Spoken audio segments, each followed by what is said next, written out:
ए- स एव जीवलोकस्य Maya mohita chetasa मायामोहितचेतसा Vida vidhatse svena viryena विधत्ते स्वेन वीर्येण Shreyo dharmadhilakshanam. श्रेयो धर्मादिलक्षणम्.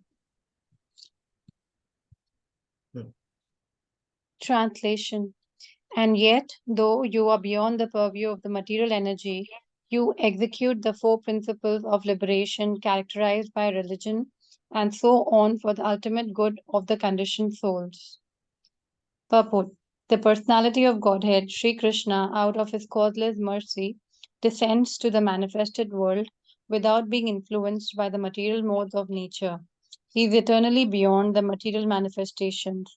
He descends out of his causeless mercy only to reclaim the fallen souls who are captivated by the illusory energy. They are attacked by the material energy and they want to enjoy her under false pretext. Although in essence the living entity is unable to enjoy, one is eternally the servitor of the Lord. And when he forgets this position, he thinks of enjoying the material world. But factually, he is an illusion. The Lord descends to eradicate this false sense of enjoyment and thus reclaim conditioned souls back to Godhead. That is the all merciful nature of the Lord for the fallen souls. So we are reading Arjuna's prayers to Krishna. And this one, Ashwathama, he has released the Brahmastra. He's released it, and Arjuna is now getting kind of fearful. He's with Krishna, and he's beginning his prayers. And we can see that Arjuna is not immediately saying, "Hey, Krishna, save me. I'm very scared. Please save me from the Brahmastra." But he's first glorifying Krishna.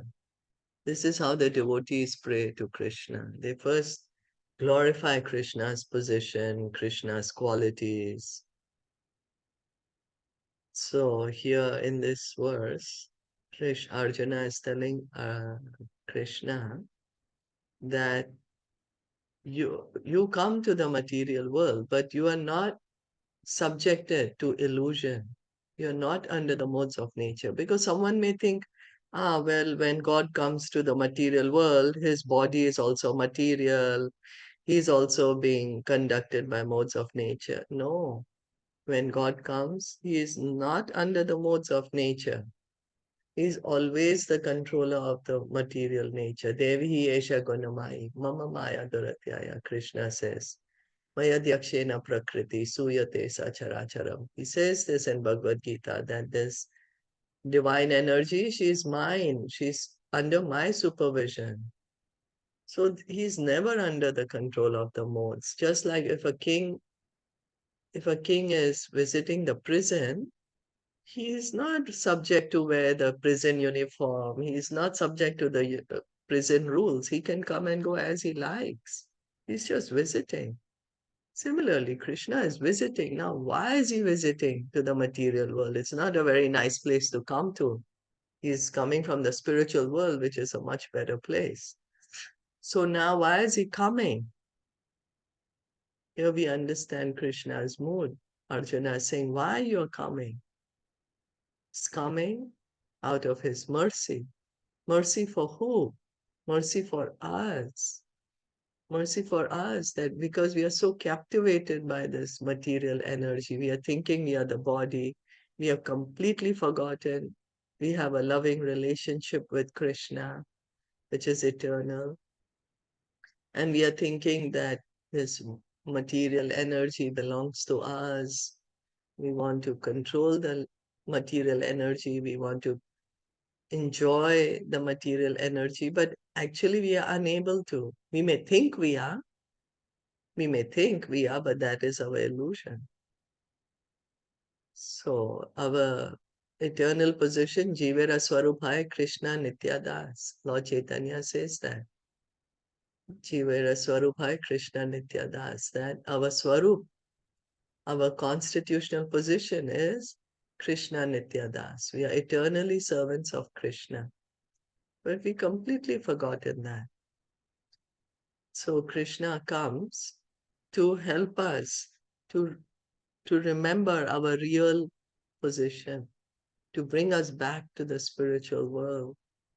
This is his compassion, his, his, his love for us. Because although we turned our backs to Krishna, Krishna never forgets us. He always wants us to be situated in our loving relationship with him. Going on, Tathayam Chatvataraste.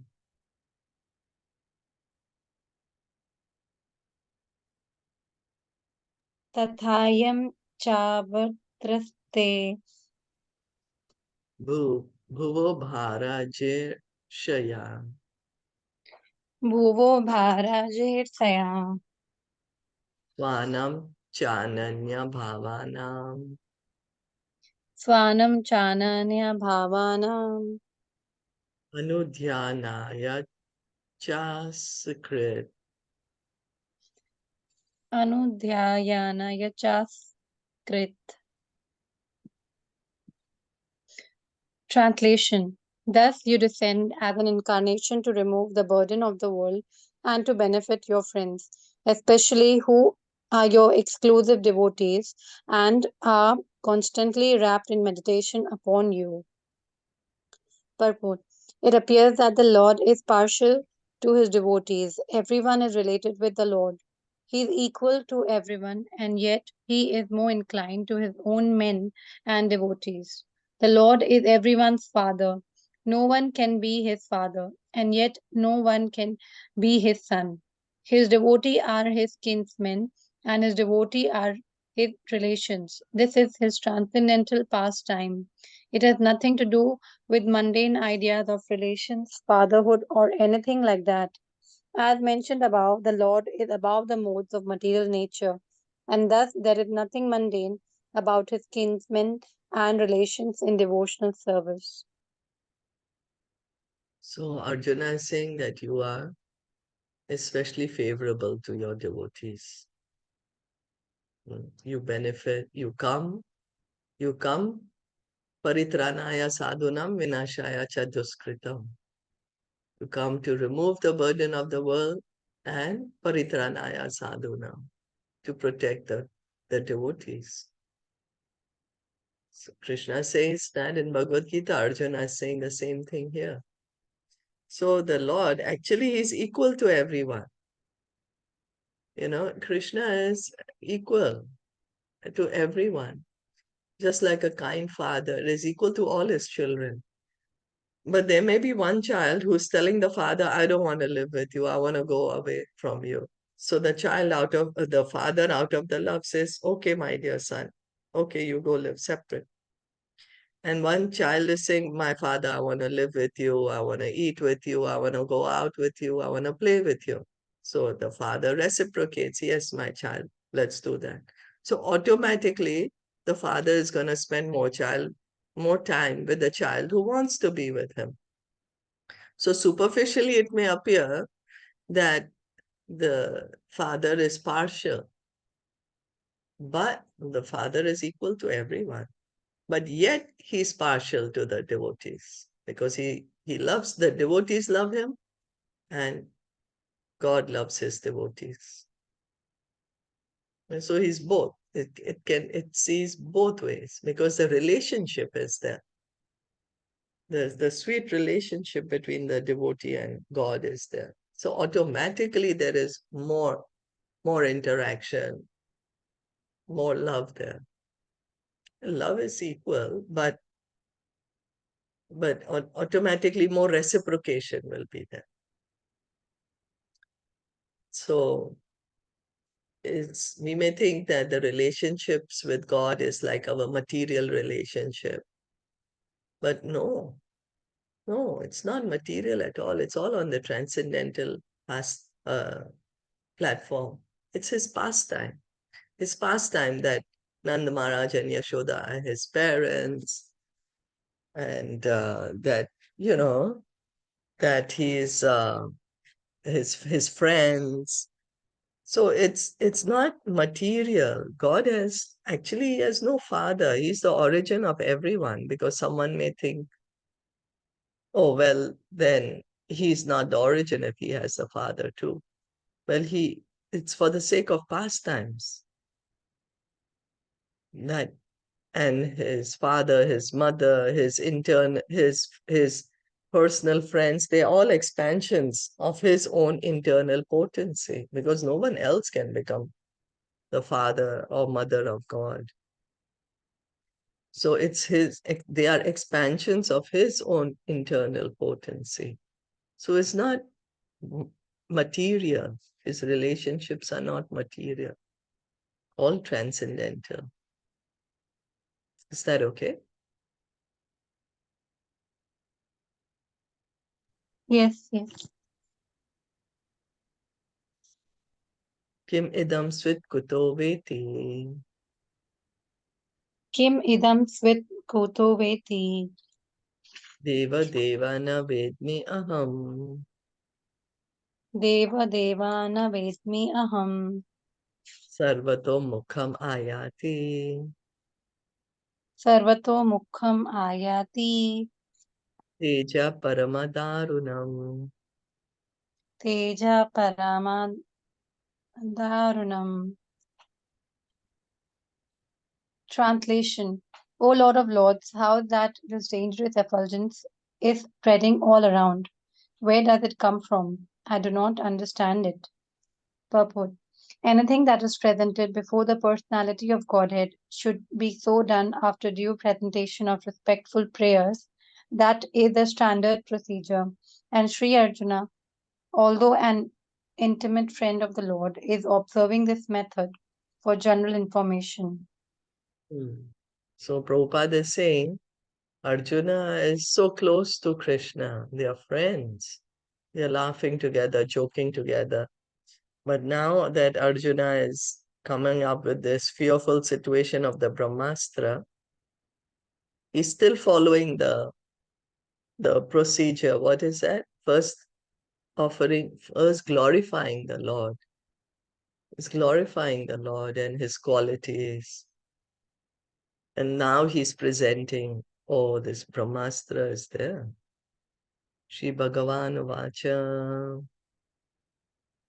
Shri Bhagavana Uvacha Vithedam Droṇa putrasya Vedhedam Drona Putrasya Brahmam Astram Pradarshitam Brahman Astram Pradarshitam Nevasa Veda Samharam Nevasya Veda Samharam Pranabhada Upasthite. Pranabhada Upasthite. Translation. The Supreme Personality of Godhead said, know from me that this is the act of the son of Drona.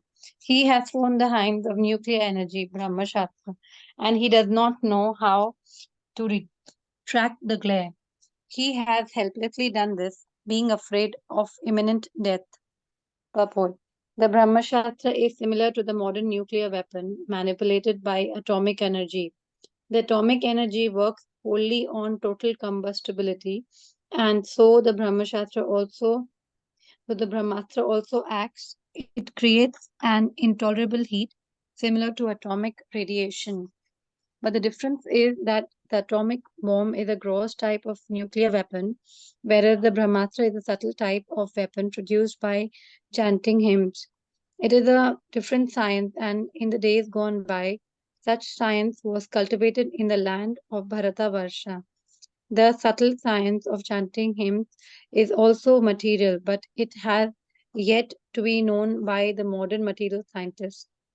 Subtle material science is not spiritual, but it has a direct relationship with the spiritual method, which is still settler. A chanter of hymns knew how to apply the weapon as well as how to retract it.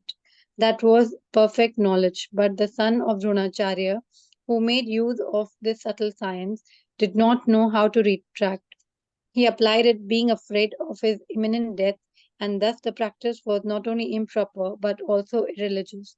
As the son of Brahmana, he should not have made so many mistakes, and for such gross negligence of duty he was to be punished by the Lord himself. Arjuna is asking him, where is this glaring effulgence? Where is this coming from? And Krishna is telling him, this is the Brahmastra that Ashwatthama has thrown. So he knows the mantras, how to throw this Brahmastra, but he does not know how to bring it back. He got so panicky that he's gonna die, that we are coming after him. So he's got panic and he's done it, but he does not know how to control it now. He does not know how to stop it. Brahmastra is like a atomic bomb. It's a nuclear weapon. It's very devastating, very, very powerful. It was chanted by mantras. It was not something physical, but it's like a subtle weapon chanted by mantras. So before times, people had this kind of knowledge to to get these weapons by chanting certain mantras. Yeah.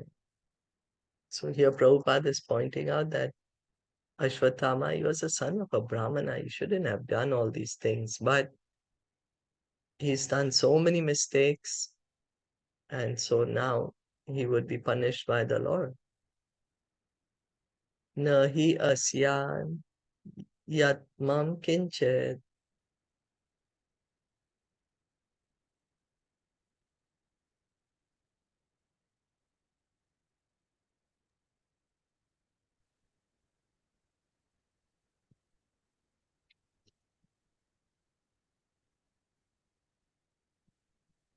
astram pratyavakarshanam Astram pratyavakarsanam jahi astra teja unnadham jehi ashtra teja unnadham astra gyohi astra tejasam. astra jyoni he astra tejasa. Translation: O Arjuna, only another Brahmastra can counteract this weapon. Since you are expert in the military science, subdue this weapon clear with the power of your own weapon. Purport: for the atomic bombs, there is no counter weapon to neutralize the effects, but the subtle science, the action of a Brahmastra, can be counteracted by and those who were expert in the military science in those days could counteract the Brahmastra. The son of Dronacharya did not know the art of counteracting the weapon, and therefore Arjuna was asked to counteract it by the power of his own weapon. So Krishna is saying Ashwatthama does not know how to withdraw it. So now you counteract it. You throw another Brahmastra and you will be able to control it. Sutta Vacha Suta Uvacha Shrutva Bhagavata Proktam Shrutva Bhagavata Proktam Falguna Paraviraha Falguna Paraviraha Prashtvapas Parikramya Prashtavapastam Parikramya Brahmastram Sandade. Brahmam Brahmastram Sandade. Translation: Sri Sota Goswami said, hearing this from the personality of Godhead, Arjuna touched water for purification, and after circumambulating Lord Sri Krishna, he cast his Brahmastra weapon to counteract the other one. Samhatyan Yonyam Ubayos. Samhat Yanyan Yonam Ubhayos. Tejasi Shara Samrite. Tejasi Sarasamvriti. Avritya Rodasi Kamcha. Avritya Rodasi Kamcha. Vavradhatir Kavahinvat. Vavradhate Vanivat. Translation: when the rays of the two Brahmastra combined, a great circle of fire, like the disk of the sun, covered all outer space and the whole firmament of planets.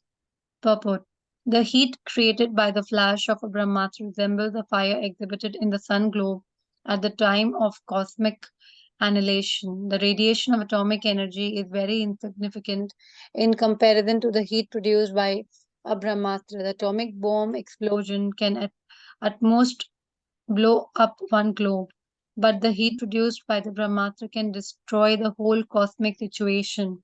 The comparison is therefore made to the heat at the time of annihilation. Both our modern atomic bombs, nuclear weapons, it seems are not that powerful, but a Brahmastra, it can destroy many, many planets.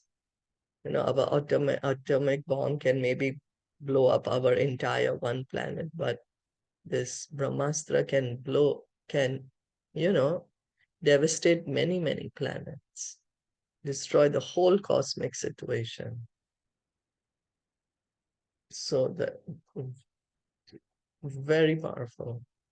Drashtvastra tejastu tayos. Drishtwastra tejastu tayos. Trilokan pradahan mahat. Trilokan pradahan mahat. Yamana praja sarvam. Dhayamana prajat sarva. Samvartakam amam satam. Samvartakam amam sata. Translation: all the population of the three worlds was scorched by the combined heat of the weapons. Everyone was reminded of the Samvartaka fire, which takes place at the time of annihilation. Purport: the three worlds are the upper, lower, and intermediate planets of the universe. Although this Brahmastra was released on this earth, the heat produced by the combination of both weapons covered all the universe, and all the populations on all the different planets began to feel the heat excessively and compared it to that of Samvartaka fire. No planet, therefore, is without living beings, as less intelligent materialistic men think. So the Brahmastra, it was so much heat. It's like at the time of devastation, when the universe is to be collapsed. There's this blazing fire that is there. That destroys all the planets of the universe. And now there's so much heat is being felt. It's like the whole universe is gonna be destroyed with this heat. So Prabhupada is saying that there is life on other planets also. It's not that life is only here. Life is there on all the planets. That's how all the living beings on all the other planets were also feeling the heat. Prajopadravam alaksya.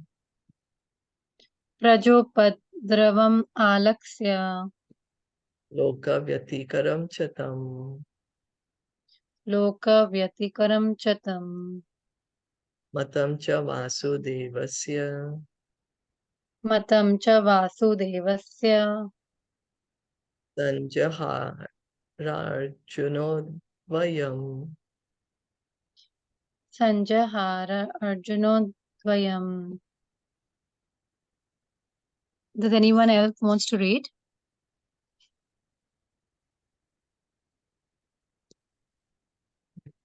Okay, I'll continue. Translation: Thus, seeing the disturbance of the general populace and the imminent destruction of the planets, Arjuna at once retracted both Brahmastra weapons as Lord Sri Krishna desired. Purport: the theory that the modern atomic bomb explosions can annihilate the world is a childish imagination. First of all, the atomic energy is not powerful enough to destroy the world. And secondly, ultimately, it all rests on the supreme will of the Supreme Lord, because without his will or sanction, nothing can be built up or destroyed.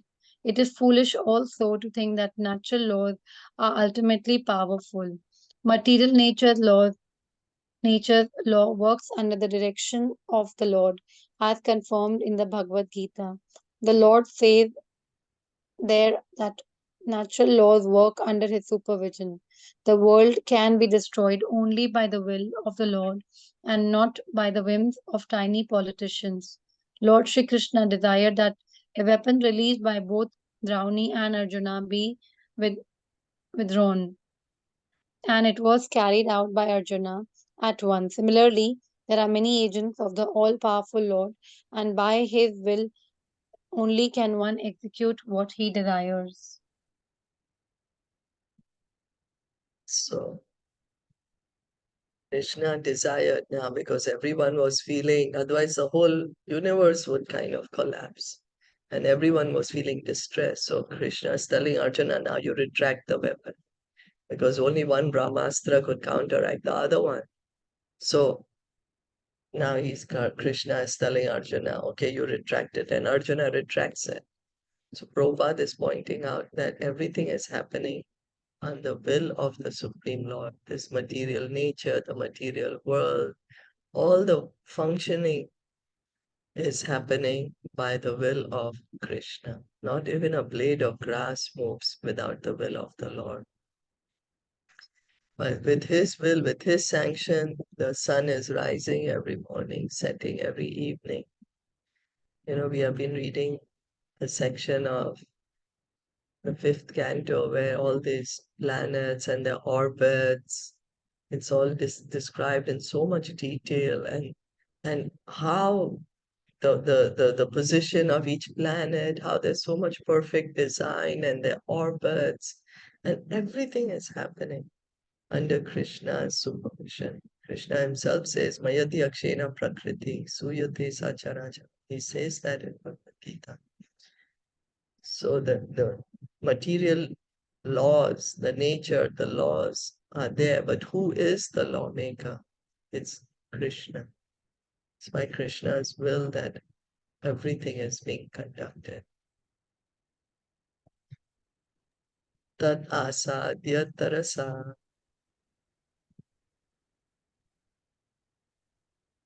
Tata asadya tarasa darunam gautami sutam darunam gautami sutam abandhamarshata praksha babandhar babandha marsat tamraksha pashum rashnaya yatha. pashum rashanaya yatha.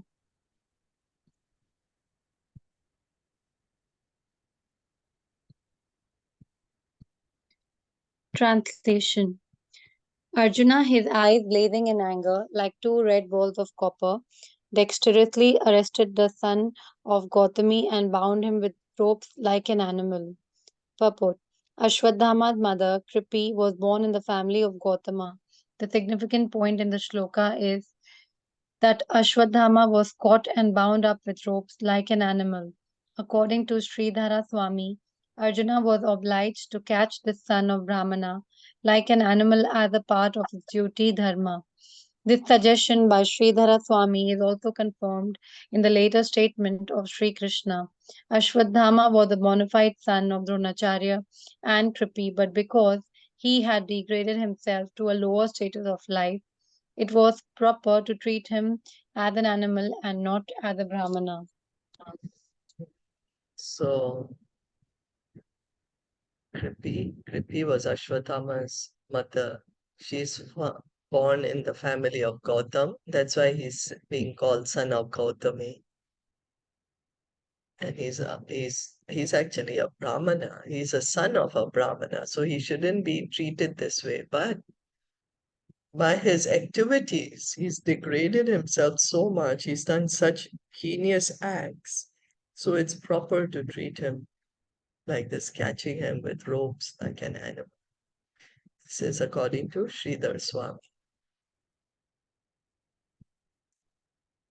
Shibiraya Ninishantam Shibiraya Ninisantam Rajva Badva Ripumbalat Rachva Bhadva Ripumbalat Raharjunam Prakupito Praharjunam Prakopito Bhagavan Ambujekshana.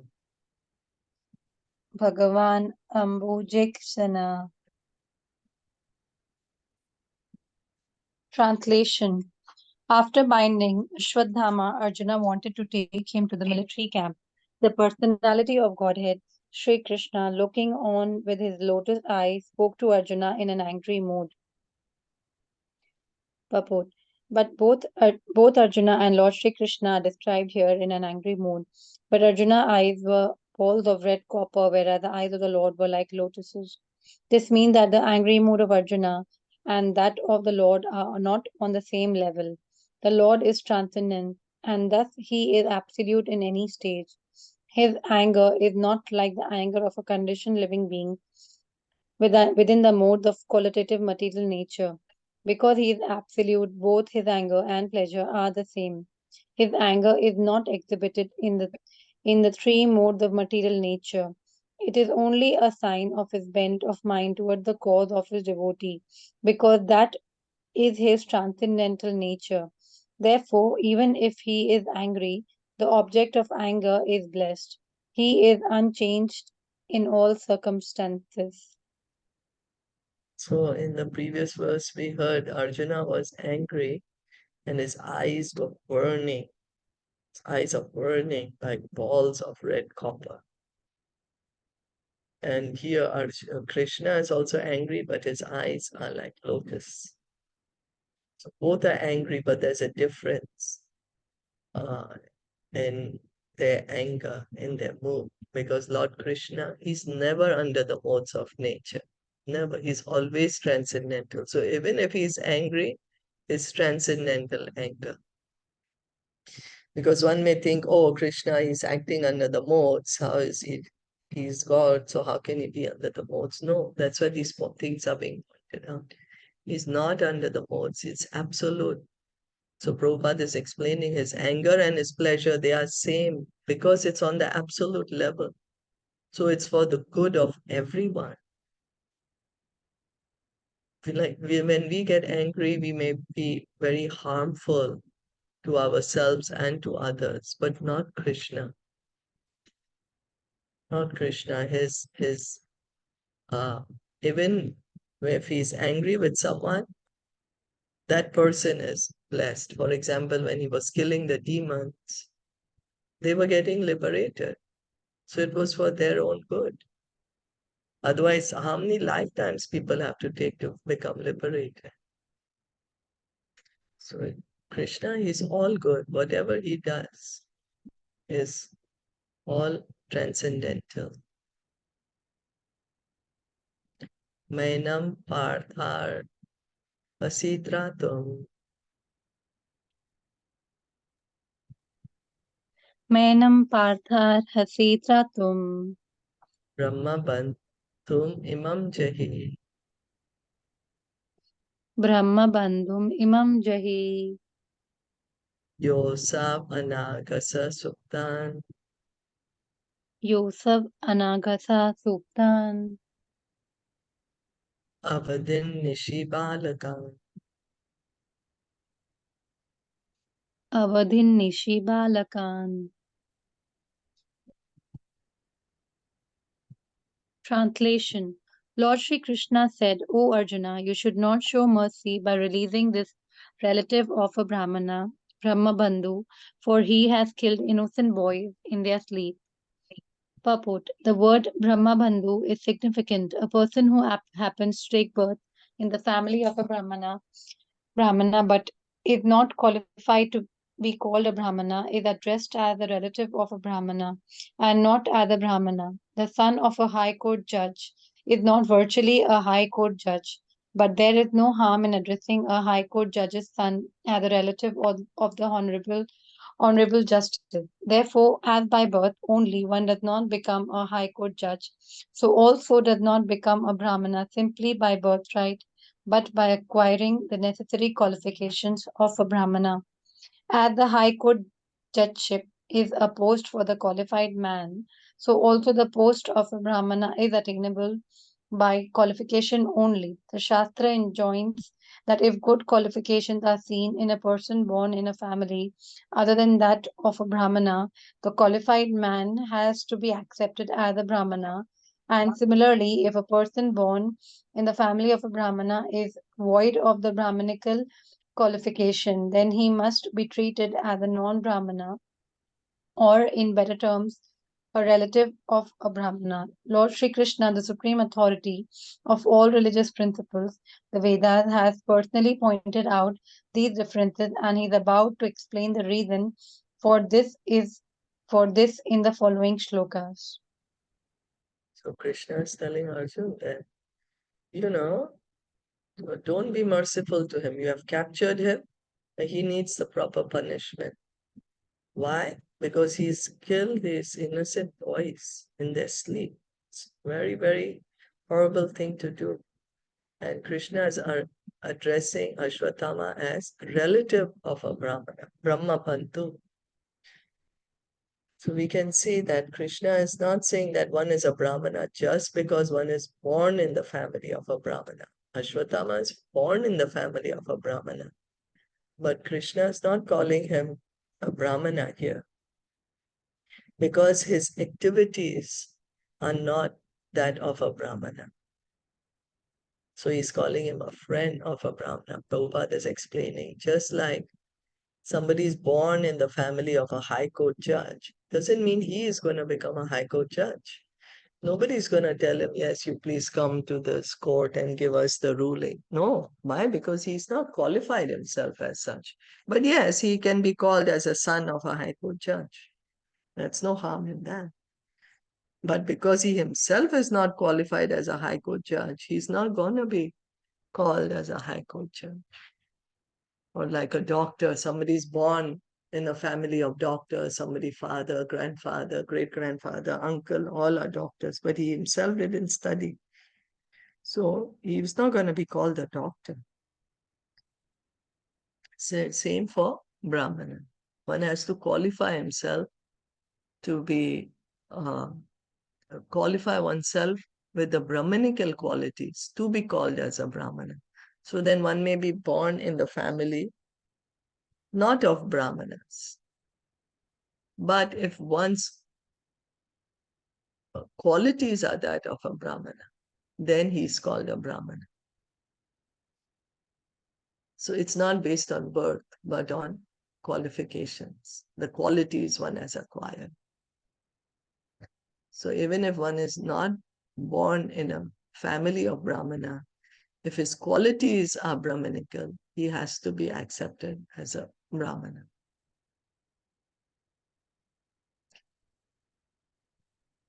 So Krishna is saying this. Krishna is the Supreme Lord. He's the speaker of the Vedas. Dharmam tu sakshat bhagavad pranitam. He has laid down the religious principles. And Krishna is himself speaking about these things. Matam pramatam unmatam. Matam pramatam unmatam. Suptam balam striyam jaram. Suptam balam striyam jadam. Prapanam virtham bhitam. Prapanam virtham bhitam. Dhar ripum hanti dharmavet. Na ripum hanti dharmavit. Translation: a person who knows the principles of religion does not kill an enemy who is careless, intoxicated, insane, asleep, afraid, or devoid of his chariot. Nor does he kill a boy, a woman, a foolish creature, or a surrendered soul. Purport: an enemy who does not resist is never killed by a warrior who knows the principles of religion. Formerly, battles were fought on the principles of religion and not for the sake of sense gratification. If the enemy happened to be intoxicated, asleep, etc., as above mentioned, he was never to be killed. These are some of the codes of religious war. Formerly, war was never declared by the whims of selfish political leaders. It was carried out on religious principles, free from all vices. Violence carried out on religious principles is far superior to so called non violence. So Krishna is saying the uh, principles, one should know the principles on which war has to be fought. It's not that the wars don't have to be fought to keep law and order. There will sometimes be, but one has to follow the principles of religion while fighting. In earlier days, if the enemy was not equal, was not armed, didn't have his chariot, or if he was intoxicated, was sleeping, he could never be attacked in such a position. And innocent people were not harmed. Before these wars were fought on principles of religion. That's why it's called Dharma Kshetre, Kurukshetre. This is where the Kurukshetra war happened. It's like a place of pilgrimage. There was a war happening, but it's happening in a holy place. Because it has to be based on religion.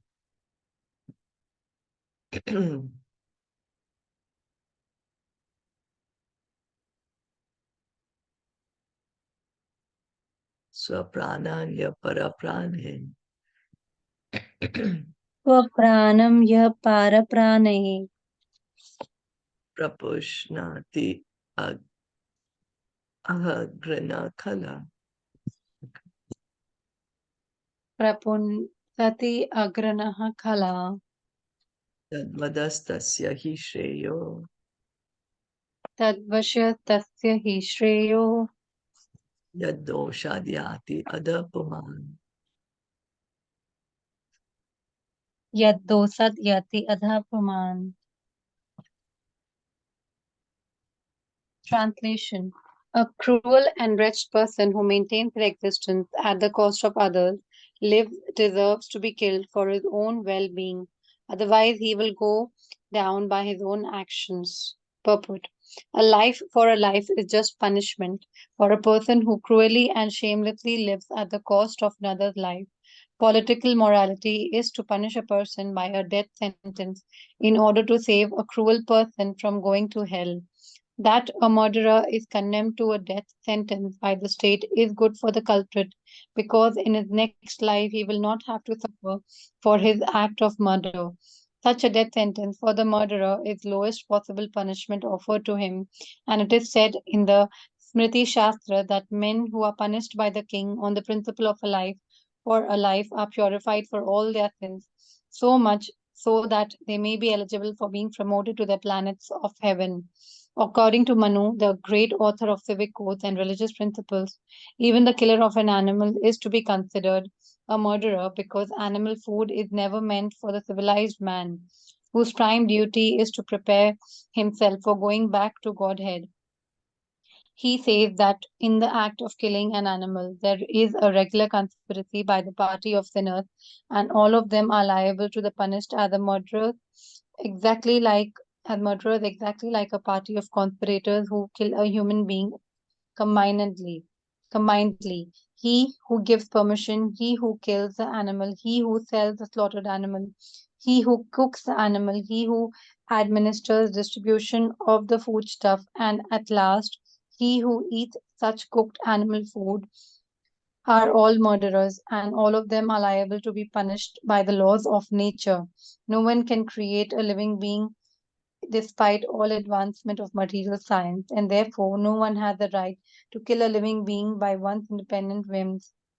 For the animal eater, the scriptures have sanctioned restricted animal sacrifices only, and such sanctions are there just to restrict the opening of slaughterhouses and not to encourage animal killing. The procedure under which animal sacrifice is allowed in the scriptures is good both for the animal sacrificed and the animal eaters. It is good for the animal in the sense that the sacrificed animal is at once promoted to the human form of life after being sacrificed at the altar, and the animal eater is saved from grosser types of sins, eating meat supplied by organized slaughterhouses, which are ghastly places for breeding all kinds of material afflictions to society, country, and the people in general. The material world is itself a place always full of anxieties, and by encouraging animal slaughter, the whole atmosphere becomes polluted more and more by war, pestilence, famine, and many other unwanted calamities. So Krishna is saying that because he's killed, now he should be killed. That is proper punishment. Otherwise, in future lives, he will suffer a lot. Laws of karma are there. So that's why before there was capital punishment. If somebody has murdered, then they would get like a life sentence, or they would be also had to be killed, so that in future the karma, otherwise the karma gets too much multiplied. And one would be sent to hell. But if one has already paid for it, then the punishment is much lighter, because he's already suffering the consequences. The next life he will not have to suffer, as Prabhupada is saying. If he's already given the suitable punishment in this life, so then in the next life he does not. Otherwise, the karma will multiply too much and one will get very heavy karma.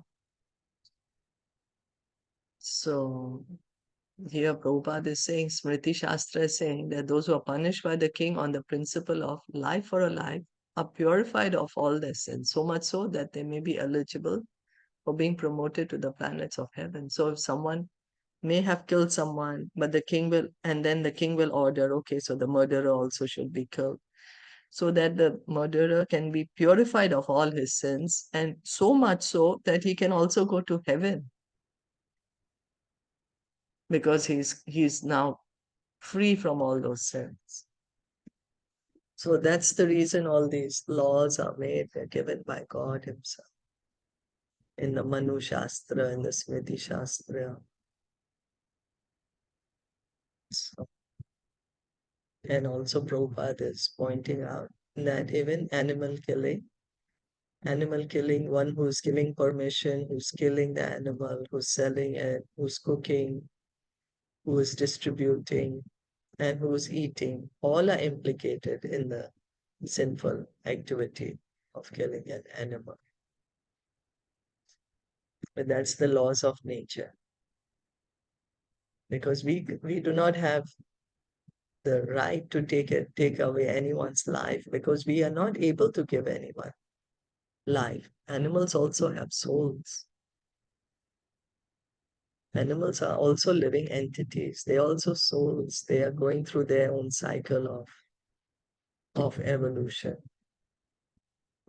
So in Prabhupada is pointing out that in the scriptures, yes, there was animal sacrifice was allowed for people who wanted to eat animals, but that's not that one does wholesale slaughter and or so much slaughterhouses and then uh, going to the supermarket and buying, but one had to sacrifice the animal in a sacrifice, mantras were chanted, and that animal would get a human life.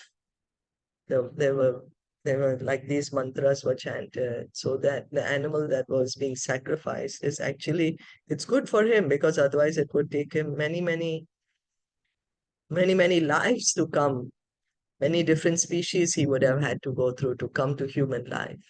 But like this, immediately is coming to the human life. And the person who would eat like this animal, he's saved from very gross, sinful reactions. So, here Prabhupada is pointing out the material world is itself a place always full of anxieties. This place is full of anxieties. We are always at anxiety. And by encouraging animal slaughter, the whole atmosphere becomes polluted more and more by war, pestilence, famine, and many other unwanted calamities. Because of the suffering, the animals, then the world becomes even more terrible place to live in. So we'll stop here for today. Are there any questions or comments?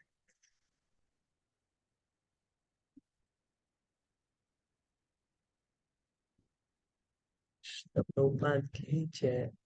Gaur Bhakta Vrinda ki jai. Thank you so much for listening and enjoying. Hare Krishna.